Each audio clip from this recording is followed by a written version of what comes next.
This Sunday marks 6 months since Hamas launched the abhorrent terror attacks in Israel. The 7th of October is a day of pain for Israel and the world. The United Nations and I personally mourn with Israelis for the 1,200 people, including many women and children, who were killed in cold blood. Nothing can justify the horror unleashed by Hamas in October 7th.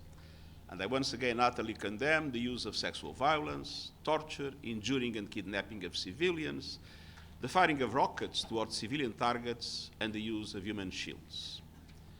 And I call for the unconditional release of all the hostages still held by Hamas and other armed groups. Until then, they must be treated humanely, with visits and assistance from the International Committee of the Red Cross. More than half the population, over 1 million people, are facing catastrophic hunger. Children in Gaza today are dying for lack of food and water. This is incomprehensible and entirely avoidable. Nothing can justify the collective punishment of the Palestinian people.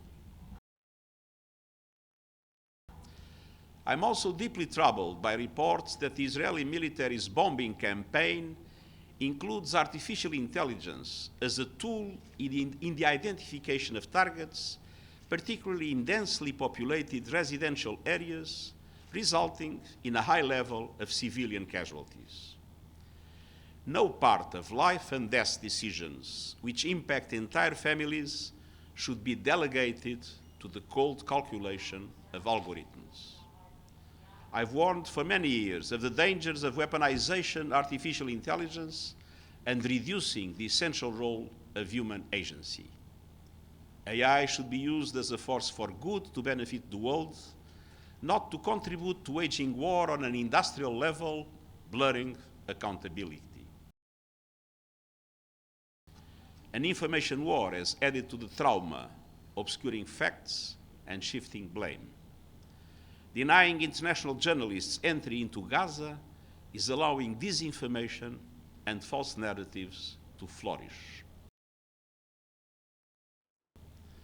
We honor all humanitarian workers who have been killed in this conflict and pledge to remember their commitment and sacrifice. Following this week's appalling killing of 7 humanitarian workers from World Central Kitchen, the Israeli government has acknowledged mistakes and announced some disciplinary measures. But the essential problem is not who made the mistakes. It is the military strategy and procedures in place that allow for those mistakes to multiply time and time again. Fixing those failures requires independent investigations and meaningful and measurable changes on the ground. In the aftermath of this tragedy, the United Nations was also informed by the Israeli government of its intention to allow a substantial increase in humanitarian aid distributed in Gaza. I sincerely hope that these announced intentions are effectively and quickly materialized, because the situation in Gaza is absolutely desperate. Dramatic humanitarian conditions require a quantum leap in the delivery of life-saving aid, a true paradigm shift. I repeat my urgent appeals for an immediate humanitarian ceasefire, the unconditional release of all hostages, the protection of civilians, and the unimpeded delivery of humanitarian aid.